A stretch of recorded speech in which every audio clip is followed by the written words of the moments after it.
Сәлеметсіздер ме оқушылар? 5-ші сыныпқа арналған Scratch программалау ортасында диалог құру тақырыбын өтеміз. Оқу мақсатымыз алгоритмді сөз түрінде ұсыну, тармақталу және цикл командаларын ойын ортасындағы программалау кезінде қолдану. Диалог дегеніміз не? Екі не бірнеше адамның кезектесіп сөйлесуі арқылы берілетін ауызекі тілдегі ерекше форма. Программада кез келген жоба жасау барысында әр кейіпкердің өзіндік рөлін сомдау кезінде диалогтың орны ерекше. Ертегілер мен мультфильмдер, қойылымдар құру кезінде диалогты көптеп пайдалануға тура келеді. Диалог скриптерлерін қолдану арқылы кез келген кейіпкерлердің әңгімелерін құра аламыз. Әңгіме көрсетілімнің нәтижесінде оқиғаның қызықты бағыт алатыны белгілі. Диалог құру үшін түр блогының командалары мен қызметтерін еске түсірейік. Кейіпкер бірнеше секунд бойы сөйлеп тұрады. Кейіпкер бірнеше секунд бойы ойланып тұрады.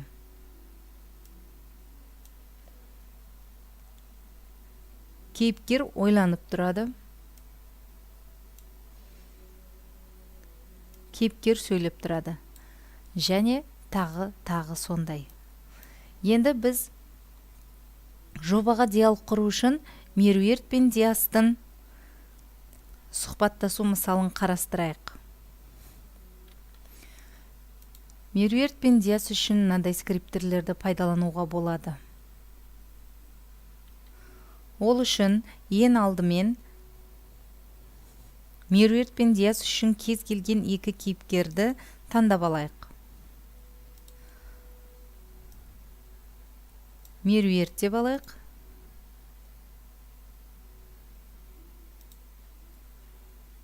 Және Диас деп алайық. Диалог ортасында фон ауыстырады.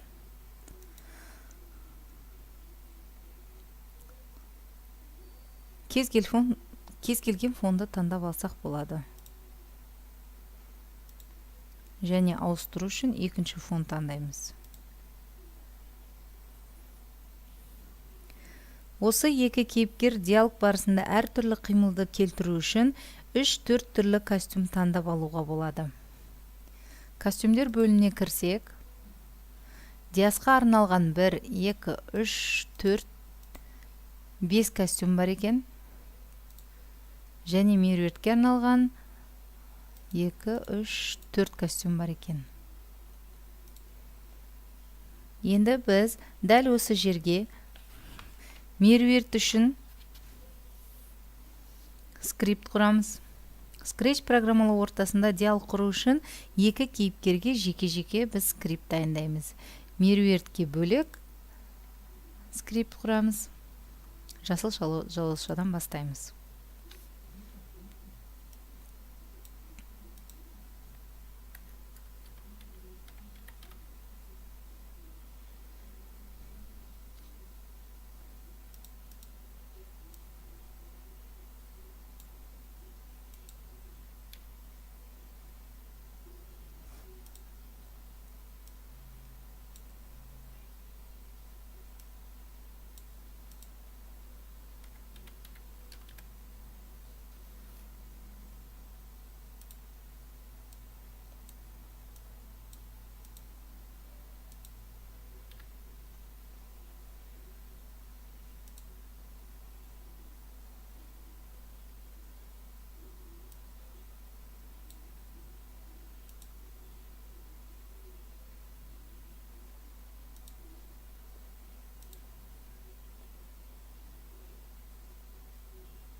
Бұл меруертке арналған скрипт. Енді біз Диас үшін құрамыз. Жасыл жалаушадан бастаймыз.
Міне енді біз өз диалогымызды тексеріп көрейік. Жасыл жалаушаны басамыз. Сәлем, қалайсың? Жақсы. Атың кім? Диас, сенің ше? Меруерт, жақсы. 4-ті 4-ке қоссаң неше болады? 8, дұрыс айтасың. Сау бол, көріскенше, күн жақсы. Осымен біздің диалогымыз аяқталды.